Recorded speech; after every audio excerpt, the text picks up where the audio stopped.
Welcome to భారత Vanitha TV. Anjaneya స్వామి విగ్రహ ప్రతిష్ఠ కార్యక్రమంలో పాల్గొన్న లావు శ్రీకృష్ణదేవరాయలు. పెదకూరుపాడు మండలం గారపాడు గ్రామంలో వైభవంగా జరిగిన ఆంజనేయ స్వామి విగ్రహ ప్రతిష్ఠ మహోత్సవంలో నరసరావుపేట తెలుగుదేశం పార్టీ ఎంపీ అభ్యర్థి లావు శ్రీకృష్ణదేవరాయలు పాల్గొన్నారు. ఈ సందర్భంగా అర్చకులు ప్రత్యేక పూజతో లావు శ్రీకృష్ణదేవరాయలను ఆశీర్వదించి తీర్థ ప్రసాదాలు అందించారు.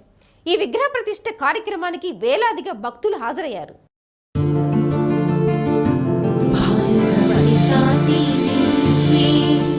వాస్తవాన్ని రాస్తా, నిజాన్ని చెబుతా.